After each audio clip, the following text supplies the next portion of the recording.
जय हिंद, जय भारत। कर्मचारी पेंशनर्स और फैमिली पेंशनर्स की वेलफेयर से जुड़ी जानकारियों के साथ मैं रीना सुथार आप सभी का स्वागत करती हूँ। आज के इस वीडियो में आगे बढ़ते हुए सबसे पहले बात कर लेते हैं उन टॉपिक की जिसकी जानकारी आज के इस वीडियो के माध्यम से मिलने वाली है। देखिए, अप्रैल महीने की पेंशन क्या बढ़ी हुई आएगी? ये सवाल और इसके साथ साथ जो हमारे पेंशनर्स और फैमिली पेंशनर्स लगातार पूछ रहे हैं कि हमारे महंगाई भत्तों में 1 जनवरी 2026 से कितने प्रतिशत की बढ़ोतरी हुई है, 2% की या 3% की? इन दोनों ही सवालों के जवाब आज के इस वीडियो में आगे आपको मिलेंगे। और इसके साथ साथ हम बात करेंगे एक ऐसे पेंशनर्स के बारे में जिनको स्पर्श टीम की तरफ से देखिए रिकवरी का मैसेज आया था। हजारों रुपए हर महीने कट रहे थे, वो प्रॉब्लम तो सॉल्व हुई, लेकिन इसके साथ साथ उनकी बढ़ी हुई पेंशन उनके खाते में आने लगी। तो ये एक न्यूज जो है उसको भी आज के इस वीडियो में शामिल करूंगी। हमारे बहुत सारे पेंशनर, फैमिली पेंशनर्स ऐसे होंगे, चाहे वो हमारे डिफेंस के हो, चाहे सेंट्रल गवर्नमेंट के हो, चाहे स्टेट के हो, उनको रिकवरी की वजह से परेशानी हो रही होगी। ऐसे सभी पेंशनर्स, फैमिली पेंशनर्स के लिए आज का ये वीडियो बेहद ही महत्वपूर्ण रहने वाला है। तो वीडियो में अंत तक बने रहिएगा, क्योंकि ये जानकारी और इसके साथ साथ बहुत सारे कमेंट्स आज के इस वीडियो में मैंने शामिल किए हैं जिनके जवाब मैं देने वाली हूं। और साथ ही में मोबाइल नंबर मांगे जा रहे हैं मेरे, तो वो भी आज के इस वीडियो में मैं शेयर करूंगी। तो चलिए, इसी जानकारी के लिए आज के इस वीडियो में आगे बढ़ते हुए आप सभी से निवेदन है कि वीडियो में अंत तक बने रहिएगा। इस चैनल के माध्यम से दी गई जानकारी अगर आप सभी लोगों के लिए यूजफुल रह रही है तो लाइक और शेयर कर दीजिएगा। इस वीडियो को हाइप जरूर से करिएगा ताकि यूट्यूब इस वीडियो को हर एक कर्मचारी, पेंशनर्स और फैमिली पेंशनर्स तक पहुंचाए। आप चाहें तो चैनल को ज्वाइन कर सकते हैं, लेकिन सब्सक्राइब नहीं किया है तो जल्दी से पहले सब्सक्राइब कर लीजिए और फिर वीडियो को देखना कंटिन्यू करिए और बेल आइकन को प्रेस करके नोटिफिकेशन ऑन रखिए ताकि हर एक वीडियो की जानकारी आप लोगों तक पहुंचती रहे। इसी के साथ आज के इस वीडियो की शुरुआत अप्रैल महीने की पेंशन के साथ करेंगे। देखिए, अप्रैल महीने की पेंशन क्या बढ़ी हुई आएगी 2 या 3% डीएडीआर के साथ? देखिए, सोशल मीडिया में बहुत सारे ऐसे वीडियोस आपने देखे होंगे, थंबनेल भी आपने पढ़े होंगे जहां ये कहा जा रहा है कि अप्रैल महीने की पेंशन में जो है 2% की बढ़ोतरी की गई है। अब पूरा वीडियो आप देखेंगे तब आपको इसमें पता चलेगा कि देखिए, अप्रैल महीने की पेंशन में जो 2% की बात कही जा रही है वो बढ़ोतरी हुई है महंगाई भत्तों में। यानी 1 जनवरी 2026 से हमारे महंगाई भत्तों में सिर्फ और सिर्फ 2% की बढ़ोतरी हुई है, जिसकी जानकारी मिल रही है। तो ये बात तो सही है कि अप्रैल महीने की पेंशन जो है वो बढ़ी हुई आएगी। और अगर 1 अप्रैल 2026 यानी जिस दिन बुधवार पड़ रहा है, कैबिनेट की मीटिंग हो जाती है और केंद्र सरकार इन बढ़े हुए 2% की घोषणा कर देती है, तो ये कंफर्म हो जाएगा कि अप्रैल महीने की जो हमारी पेंशन है वो बढ़ी हुई आएगी। लेकिन फिर भी देखिए, बढ़ोतरी कितनी होगी? 2%। ये जो 3% की बढ़ोतरी की बात कही जा रही है ये जानकारी सही नहीं है। अब देखिए, 60% हो जाएगा हमारा महंगाई भत्ता, 61% नहीं हो रहा है। आरबीआई के एक लेटर से ये कंफर्म हो चुका था जो मैंने अपने वीडियो में शेयर किया था। अब ये 2% की जो बढ़ोतरी हुई है और इससे हमारा जो एरियर बन रहा है, यानी अगर अप्रैल में इसकी घोषणा हो जाती है तो अप्रैल महीने की पेंशन तो बढ़ी हुई आएगी। ऐसे में जो हमारा महंगाई भत्तों का एरियर बन रहा है जनवरी, फरवरी और मार्च, यानी इन 3 महीनों का, अगर ये एरियर कितना बन रहा है ये जानना है, या अप्रैल महीने की पेंशन कितनी बढ़ी हुई आएगी ये जानना है, तो डिटेल में इसका जो वीडियो है आपको मेरे चैनल पर मिल जाएगा, वो देख लीजिएगा। और इसी के साथ देखिए, ये दोनों ही विषय पर हमने बात की कि महंगाई भत्तों में 2% की बढ़ोतरी हुई है और इसी से अप्रैल महीने में अगर इसकी घोषणा हो जाती है बढ़े हुए महंगाई भत्तों की, तो हमें जो है 60% के हिसाब से हमारी पेंशन और हमारी सैलरी कैलकुलेट करके आ जाएगी। अब वीडियो में आगे बढ़ते हुए बात करते हैं एक ऐसे पेंशनर्स की जिनको स्पर्श की तरफ से देखिए 17 लाख की रिकवरी आई थी और कैसे इस चैनल ने रोका है इस रिकवरी को।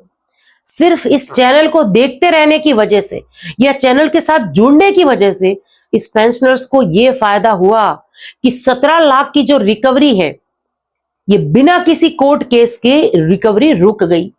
और यही वजह है कि मैं बार बार कहती हूं कि अगर किसी पेंशनर्स या फैमिली पेंशनर्स को उनकी पेंशन से रिकवरी आ रही है, पैसा कट रहा है, तो सबसे पहले सीपी ग्राम पर कॉल करके कंप्लेन दर्ज कराइए। पूछिए स्पर्श से, अगर आप डिफेंस के पेंशनर्स हैं तो, अगर आप सेंट्रल गवर्नमेंट के पेंशनर्स हैं तो अपने विभाग से पूछिए, बैंक से पूछिए कि रिकवरी क्यों बिठाई है। ज्यादातर केस में रिकवरी गलत बिठाई होती है और यहीं पर यही इस जो केस है इसमें यही हुआ था। देखिए ये पैसे जो है ये क्यों काटे जा रहे थे, अगर इसके बारे में बात करूं तो ये पेंशनर्स 2021 सितंबर में रिटायर होकर आए थे, यानी अभी के ही रिटायरीज थे। 2025 सितंबर तक उसको जो है सही पेंशन मिलती रही, कोई भी दिक्कत नहीं थी। एकदम से अक्टूबर में उनकी पेंशन से जो है रिकवरी काटना शुरू कर दिया। 12,500 रुपए हर महीने उनकी पेंशन से कट रहे थे। अब आप एक बात समझिए, एक तो पेंशनर्स वो रिटायर होकर आ रहे हैं, बच्चे छोटे हैं, बच्चों की पढ़ाइयों का खर्चा है, एजुकेशन का है, घर बनाना है, बहुत सारे काम होते हैं। अब उसमें पेंशन से सीधे सीधा 12,500 रुपए कट जाना, ये उस पेंशनर्स के लिए और उनकी फैमिली के लिए भी बहुत बड़ा झटका था। और यहां पर एक बेहद ही अच्छी बात अगर मैं कहूं तो देखिए, जब संपर्क हुआ मुझसे, मुझे कॉल किया तो उनकी वाइफ ने कॉल किया। ये जो उनकी फैमिली थी, ये जो पेंशनर्स की, उन्होंने मुझे कॉल किया और कहा कि मैम इस तरीके से मेरे हस्बैंड की पेंशन से रिकवरी आई है, इसके बारे में मैं क्या करूं। मैंने उनको गाइड किया कि आप सीपी ग्राम पर कंप्लेन दर्ज कराइए, नंबर वगैरह शेयर किए, मैंने पूरा उनको प्रॉपर बताया कि आपको कैसे क्या बोलना है। उन्होंने कंप्लेन दर्ज कराई और आप समझिए अभी 2026 शुरू ही हुआ है और 1 महीना हो गया इनकी रिकवरी रुकी। संडे सुबह उन्होंने मुझे कॉल कर कहा कि मैम मुझे मैसेज आ गया कि मेरी जो ये 17 लाख की रिकवरी है वो रुक गई। 17 लाख, ये कितना बड़ा अमाउंट है आप सोच लीजिए। इतना बड़ा अमाउंट, अगर इतनी बड़ी रिकवरी रुक सकती है तो इस बारे में ऐसे सभी पेंशनर, फैमिली पेंशनर्स को काम करना बेहद जरूरी है जिनकी रिकवरी आई है। तो इस पेंशनर्स ने ये जो खुशखबरी तो मेरे साथ शेयर की ही, पेंशनर्स बेहद ही खुश हुए। साथ ही में देखिए जो पैसे कटे थे, यानी हर महीने जो 12,500 रुपए के हिसाब से काटे जा रहे थे, वो पूरे पैसे 91,108 रुपए उनके खातों में क्रेडिट हो गए बिना किसी को एक भी पैसा दिए। और यही इस चैनल के माध्यम से मेरा प्रयास रहा है और बेहद खुशी होती है जब ऐसे केस में हम कामयाब होते हैं, जब हमारी फैमिलीज, हमारे सर्विस पेंशनर्स, डिपेंडेंट खुद कंप्लेन करते हैं सीपी ग्राम में और ऐसे सारे मामलों में उनको जीत मिलती है। और ये बात यहीं पर खत्म नहीं हो रही है। अभी हमने बात की कि 17 लाख रुपए की जो रिकवरी आई थी, 12,500 रुपए हर महीने कट रहे थे, तो रिकवरी रुकी, 12,500 रुपए कटना बंद हुए, ये पूरा पैसा का रिकवरी तो खत्म हो ही गया। 91,108 रुपए तो वापस आए ही, लेकिन उसको एक नेक्स्ट रैंक का पैसा भी मिला। ये एक और गड़बड़ी थी। हवलदार रैंक से वो रिटायर थे, नायब सूबेदार रैंक का उनको पैसा मिलना था। पेंशन बेसिक उनकी नायब सूबेदार रैंक के हिसाब से होनी चाहिए थी, वो नहीं मिल रही थी, वो भी मिली। हालांकि उसकी कंप्लेन नहीं की थी, लेकिन जब ये गड़बड़ी स्पर्श के सामने आई, पूरा डाटा सही किया तो इसको भी सही किया उन्होंने और एक नेक्स्ट रैंक की पेंशन मिली। यानी पेंशन जो कट रही थी वो भी बंद हुई, बड़की एक नायब सूबेदार की पेंशन भी आई और ये 17 लाख रुपए का जो संकट था वो भी टला। अब देखिए यही वजह है कि मैं ज्यादा से ज्यादा सीपी ग्राम के बारे में बात करती हूँ। आप मुझे कमेंट्स में बताइएगा कि आपने YouTube पर कितने ऐसे चैनल देखे हैं जो लगातार सीपी ग्राम के बारे में बात करते हैं। देखिए जब आपके कमेंट्स के मैं जवाब देती हूँ, जब मैं कमेंट्स ढूंढती हूँ कि कौन कौन से कमेंट्स के मुझे जवाब देने हैं, तो मुझे बहुत सारे ऐसे पेंशनर्स के कमेंट आते हैं कि क्या बात है, बार बार आप सीपी ग्राम के बारे में ही बात करती है, सीपी ग्राम क्या जरूरत है, एक ही एक टॉपिक को रिपीट कर रही है। सीपी ग्राम मेरे लिए टॉपिक नहीं है। सीपी ग्राम मेरे लिए एक वो माध्यम है जहां मैं हमारे सभी पेंशनर्स, फैमिली पेंशनर्स की समस्याओं को सोल्व कर पा रही हूँ। आप में से बहुत सारे पेंशनर्स ऐसे होंगे जिन्होंने सीपी ग्राम के नंबर लेके खुद कॉल किया है और उनका काम हो गया है। हालांकि कई बार लोग कमेंट भी नहीं करते। बहुत सारे हमारे पेंशनर्स ऐसे होते हैं जो कमेंट्स के माध्यम से बताते भी हैं कि मैम हमारा काम सीपी ग्राम की वजह से हो गया, सालों साल पुराना पैसा हमें मिल गया। लेकिन प्रयास मेरा यही रहता है कि आज सबसे ज्यादा हमारे पेंशनर, फैमिली पेंशनर्स को सीपी ग्राम के बारे में पता होना चाहिए और यही वजह है कि सिर्फ इसी चैनल में आपको सीपी ग्राम का नाम सुनने के लिए मिलेगा या सीपी ग्राम क्या है इसके बारे में पता चलेगा। बाकी कोई चैनल इसके बारे में नहीं बताएगा। कोई ये प्रयास नहीं करेगा कि हमारे हर एक पेंशनर, फैमिली पेंशनर्स खुद अपनी समस्या संबंधित विभाग, स्पर्श, पीसीडीए रिकॉर्ड तक पहुंचाए खुद। हमें किसी पर डिपेंड नहीं रहना है। एक डिपेंडेंट ने मुझे बहुत अच्छी बात कही थी, जब उनका OROP 2 का हाल का ही ये मामला है, उनका OROP 2 का एरियर आया, तब उन्होंने मुझे बहुत अच्छी बात कही। उन्होंने कहा कि मैम आपके चैनल को देख के, आपके वीडियोस को देख के हमें ये पता चला कि कैसे क्या कार्रवाई करनी है एरियर्स वगैरह को लेके, वरना हमने तो हमारे गांव में यही देखा है कि हमें किसी को पैसा भी देना पड़ता है अपना ही एरियर्स निकलवाने के लिए, तो परसेंटेज तक देने पड़ते हैं। यही सब चीज हमें रोकनी है। और आज मैं एक रिक्वेस्ट करती हूँ हमारे सभी पेंशनर्स से, फैमिली पेंशनर्स हैं जो अभी इस वीडियो को देख रहे हैं, इस वीडियो को उन पेंशनर, फैमिली पेंशनर्स तक जरूर से शेयर करिएगा जिनकी पेंशन से रिकवरी आई है, ताकि उनकी भी रिकवरी जो है हम रुकवा सके। चलिए इसी के साथ वीडियो में आगे बढ़ते हुए कुछ कमेंट्स देख लेते हैं। देखिए, सबसे पहले पेंशनर्स यहाँ लिख रहे हैं कि मैम प्लीज ये बताइए कि चिल्ड्रन एजुकेशन अलाउंस का पैसा कब तक आएगा। देखिए, चिल्ड्रन एजुकेशन अलाउंस का पैसा 2024-25 का बहुत सारे पेंशनर्स, अगर कहूं तो काफी पेंशनर्स या फैमिली पेंशनर्स को मिल गया है तो गलत नहीं होगा, सबको मिला जा चुका है। लेकिन अभी भी मैसेज ऐसे आ रहे हैं, कमेंट्स ऐसे आ रहे हैं मुझे, जहां 1-2 पेंशनर्स ऐसे हैं जो ये कंप्लेन कर रहे हैं। जल्दी से CP ग्राम के थ्रू कंप्लेन करा दीजिए, ये पैसा आपके खातों में क्रेडिट हो जाएगा। चलिए अगला कमेंट है, और वीडियो के अंत में मैं मेरे फोन नंबर और CP ग्राम के टोल फ्री नंबर भी शेयर कर दूंगी। लेकिन एक रिक्वेस्ट है, अगर आपको चिल्ड्रन एजुकेशन अलाउंस के बारे में जानकारी चाहिए तो आप फोन कर सकते हैं। कोई हमारी फैमिली पेंशनर्स हैं, उनकी पेंशन रुकी है, पेंशन में दिक्कत आ रही है तो कॉल कर सकते हैं। पर 8वें वेतन आयोग की अपडेट या महंगाई भत्ते की अपडेट, ये सब जानने के लिए मत कॉल करिएगा, क्योंकि वो ऑलरेडी मैं वीडियो में उसके बारे में बात करती रहती हूँ। चलिए अगला कमेंट है, एक लिख रहे हैं कि मैडम मेरी मदर की फैमिली पेंशन आ रही है, इंडियन नेवी में थी वो, पिताजी इंडियन नेवी में थे। 2016 में OROP का पेंशन हुआ था, बट 2026 में OROP रिवीजन नहीं हुआ है, क्या प्रॉब्लम हो सकती है, कुछ बता सकती हैं आप तो प्लीज बताइएगा। देखिए, जैसे कि आप कह रहे हैं कि 2016 में OROP 1 मिला था लेकिन OROP 2 नहीं मिला, या OROP 3 के बारे में आप पूछ रहे हैं कि 2026 में।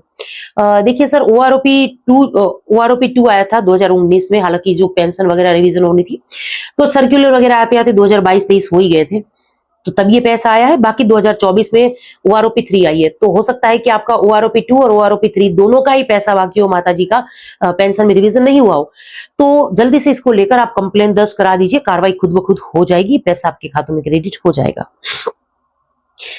देखिए, हमारी फैमिली पेंशनर्स का ये कमेंट है, ये लिख रहे हैं कि नमस्कार मैम, मैं एक फैमिली पेंशनर्स हूँ, आपको रिक्वेस्ट करती हूँ, मुझे एक भी OROP का पैसा नहीं मिला है, प्लीज आप मुझे आपका मोबाइल नंबर दीजिए, मैं बहुत सीनियर हूं और मैं डायरेक्ट फोन से बात करना चाहती हूं, आपके हर एक वीडियो में देखती हूं, आप बहुत अच्छी तरीके से एक्सप्लेन करती हैं और गाइड करती हैं। आपका चैनल का जो मेंबरशिप वगैरह की ये बात कर रही हैं, तो उसके लिए क्या करना चाहिए, और आगे भी इन्होंने अच्छे से कमेंट किया है, मैं पूरा कमेंट नहीं पढ़ूंगी। देखिए मैम, मुझे बेहद खुशी हुई कि आप इतनी सीनियर हैं, आपने इस कमेंट को किया, इस चैनल को पसंद कर रही हैं, जो मैं प्रयास कर रही हूँ उसको आप इतना पसंद कर रही हैं। आप सब लोगों का ये आशीर्वाद है, विश्वास है इस चैनल के साथ, जिसकी वजह से आज हमारा जो ये चैनल है 1 लाख के जो सदस्य हैं इसको पार कर चुका है। इसके लिए जो कल ये गुड न्यूज मैंने शेयर की थी, मुझे बहुत सारे अच्छे अच्छे कमेंट्स आए हैं, तो मैं आप सभी का दिल से धन्यवाद करती हूँ इस चैनल के साथ जुड़ने के लिए, चैनल को सब्सक्राइब करने के लिए और हम पर विश्वास दिलाने के लिए। और मैं आगे भी ऐसे ही निरंतर काम करती रहूंगी हमारे पेंशनर्स और फैमिली पेंशनर्स के हित को लेकर। और आपने जो नंबर मांगे हैं मैम, मैं इस वीडियो के अंत में मैं बिल्कुल नंबर दे दूंगी और आपकी कंप्लेन मैं खुद दर्ज करा दूंगी। आप मुझे फोन करिए और अपना नाम वगैरह लिख दीजिएगा, और अगर व्हाट्सएप पर भी आप मुझे मैसेज जो है कर सकती हैं। चलिए सबसे आखिर में ये कमेंट देख लेते हैं। एक लिख रहे हैं कि अभी तक फैमिली पेंशनर्स का जो डाटा है स्पर्श ऐप में ट्रांसफर नहीं हुआ है। देखिए, भले ही आपका माइग्रेशन स्पर्श में नहीं हुआ, कोई दिक्कत नहीं है, बैंक से पेंशन आ रही है, पेंशनर्स आपके पास आती रहेगी, पेंशन नहीं रुकेगी। लेकिन एक बात ध्यान रखिए, आपका जो रजिस्टर्ड मोबाइल नंबर है उसको चालू रखिएगा, उसमें SMS वगैरह आते रहे, ताकि जब माइग्रेशन हो तो वो मैसेज वगैरह आपके पास समय से आ जाए। नहीं तो क्या होता है कि कई बार जो पेंशनर्स या फैमिली पेंशनर्स है उनका माइग्रेशन स्पर्श में हो जाता है, फिर महीनों महीनों तक उनको इसके बारे में पता नहीं चलता है। तो लाइफ सर्टिफिकेट फिर स्पर्श में सबमिट ना कराने की वजह से पेंशन रुक जाती है, फिर उसको शुरू कराने में दिक्कतें आती है। तो ये सारी परेशानी से बचने के लिए मोबाइल नंबर जो रजिस्टर है उसको ऑन रखिए, इनकमिंग आउटगोइंग की सुविधा रखिए, SMS वगैरह आते रहे, ताकि जब माइग्रेशन हो आपको पता चल जाए। तो यही कुछ जानकारी थी, लेकिन अब वीडियो में आगे बढ़ते हुए नंबर शेयर कर देती हूँ। देखिए अभी आप स्क्रीन पर देख रहे हैं, पहले मैं अपने नंबर शेयर कर देती हूँ, फिर सीपी ग्राम के टोल फ्री नंबर शेयर कर दूंगी।